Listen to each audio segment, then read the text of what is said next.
মাইমুনার মা যে পরকীয়ার সাথে জড়িত হয়েছে এই ব্যাপারটা মৃত্যুর 3 দিন আগে মাইমুন আক্তার ময়না তার বাবাকে জানিয়েছেন এবং বাবাকে বলেছেন দেশে আসার কথা। তার আগেই তার মা বিষয়টা জেনে, তার চাচা বিষয়টা জেনে মাইমুন আক্তার ময়নাকে নির্মমভাবে নৃশংসভাবে হত্যা করে। ময়নার লাশ এ সম্বন্ধে অনেকগুলো কথা এর আগেও বলা হয়েছিল, কিন্তু এখন যে কথাগুলো বলতে চাই সেগুলো শোনার জন্য হয়তো আপনি নিজেও মোটেও প্রস্তুত ছিলেন না। ফুটের শিশু ময়না একে দুনিয়া থেকে সরানোর পিছনে তার মা। আসসালামু আলাইকুম সম্মানিত দর্শক মণ্ডলী, মুহূর্তের কিছু গুরুত্বপূর্ণ আপডেট নিয়ে আপনাদের সামনে উপস্থিত হয়েছে, যা খুবই গুরুত্বপূর্ণ। অবশেষে 11 দিন পরে জানা গেল ময়না হত্যার আসল অপরাধী, এর সাথে কারা জড়িত রয়েছে এবং কে কে এর পিছনে রয়েছে। প্রিয় দর্শক মণ্ডলী, ইতিমধ্যে নতুন কিছু তথ্য বেরিয়ে এসেছে, যা আজকে এই ভিডিওর মাধ্যমে দেখতে পারবেন। খুবই গুরুত্বপূর্ণ একটি ভিডিও, না টেনে শেষ পর্যন্ত দেখবেন।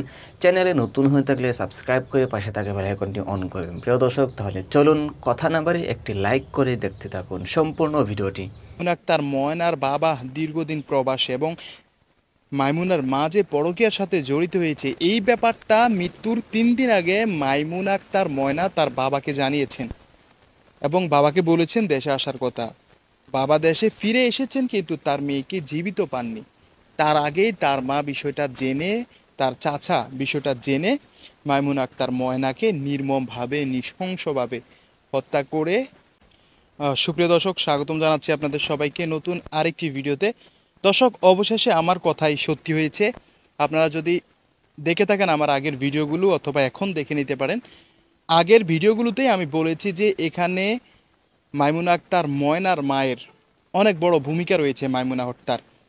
কারণ এখানে পরকীয়ার একটা আভাস তার স্বামী দিয়েছেন এবং এই বিষয়টা কিন্তু সবচেয়ে বড় পয়েন্ট। এই বিষয়ের উপরে ডিপেন্ড করেই কিন্তু মূলত সত্য জায়গায় পৌঁছানো যায়।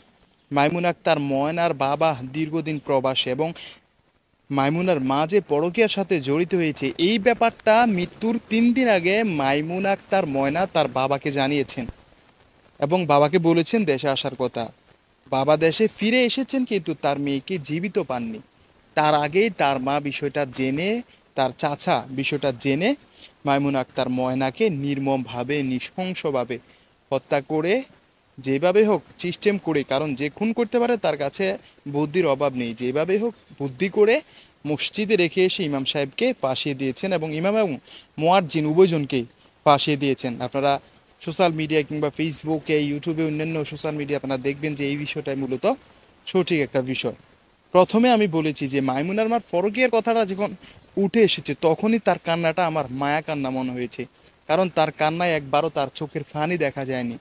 একটা এইরকম একটা ফুটফুটে সন্তানের মৃত্যুতে মা কান্না করে অথচ তার চোখে পানিই নেই। অন্যান্য মায়েরা তো বেহুশ হয়ে যেত, অজ্ঞান হয়ে যেত, পাগল হয়ে যেত মেয়ের জন্য, অথচ জাস্ট ক্ষণিকের জন্য কিছু বিলাপ করে, কিছু কান্না করে তিনি শেষ করে দিয়েছেন। তাহলে বিষয়টা কি কি বোঝা যাচ্ছে? মাইমুনা আক্তার ময়নার বাবাও কিন্তু প্রথমে এই জবানবন্দিটাই দিয়েছেন যে আমার চাচাতো ভাই এবং আমার স্ত্রীর সাথে একটা সম্পর্কের আভাস, প্লাস তিনি কিন্তু তাদেরকে প্রথমে সন্দেহের তালিকায় রেখেছেন, যদিও পরবর্তীতে তিনি কোনো না কোনো কারণে হয়তো তাকে ব্ল্যাকমেল করা হয়েছে, সেজন্য তিনি পরবর্তীতে তার জবানবন্দি চেঞ্জ করেছেন। তিনি বলেছেন যে আমার স্ত্রী এবং আমার ভাইয়ের ব্যাপারটা আমি নর্মালি বলেছি যে সবাই থাকতে পারে, এতে আমি তো এটা বলি না যে ওরা দোষ করেছে বা ওরা দোষী। তবে দর্শক, দিন শেষে যেটা ক্লিয়ার হয়েছে মোটামুটি সেটা হচ্ছে মাইমুনার মার পরকীয়ার কারণেই কিন্তু মাইমুন আক্তার ময়নাকে নির্মমভাবে নৃশংসভাবে হত্যা করা হয়েছে। এই ঘটনা আপনারা সকলেই জানেন, সকলেই অবগত আছেন। চিন্তা করেন, একজন মাস একটা পরকীয়ার জন্য নিজের স্বামী না অন্য একজন পুরুষের জন্য নিজের গর্ভে ধারণ করা সন্তানকে বলি দিয়ে দিয়েছেন, তাও নর্মাল কোনোভাবে না, একদমই নৃশংসভাবে নির্মমভাবে নির্যাতন করার পরে নিজের মেয়েকে, গর্ভধারণ করা মেয়েটাকে এভাবে মেরে তাকে মসজিদে দোতলাতে রেখে এসেছেন যেন ইমাম এবং মুয়াজ্জিনকে দোষারোপ করা হয়। কারণ বাংলাদেশে আলেমদেরকে দোষারোপ করাটা যত সহজ, অন্য কাউকে দোষারোপ করা অত সহজ না। আলেমদেরকে দোষারোপ করলে প্রশাসন বলেন আর সাধারণ জনগণ বলেন সকলেই বিষয়টা মেনে নেয়, সকলেই বলে যে হ্যাঁ হুজুর এগুলা করতে পারে, কিন্তু অন্যান্য মানুষের ব্যাপারে সকলে এটা গ্রহণ করে না। মাইমুন আক্তার ময়নার ব্যাপারেও সেই ব্যাপারটা হয়েছে। আপনারা সকলে অবগত আছেন, ইমাম এবং মুয়াজ্জিন বর্তমানে রিমান্ডে আছে, কারাগারে আছে, তাদের উপরে হয়তো নির্যাতন চলছে, কিন্তু দিন শেষে তার মা এবং চাচাই কিন্তু এই বিষয়টার সাথে জড়িত। এই ব্যাপারটা ক্লিয়ার হয়ে গেছে মোটামুটি, পরবর্তীতে তদন্ত সাপেক্ষে আরও ক্লিয়ার হয়ে যাবে।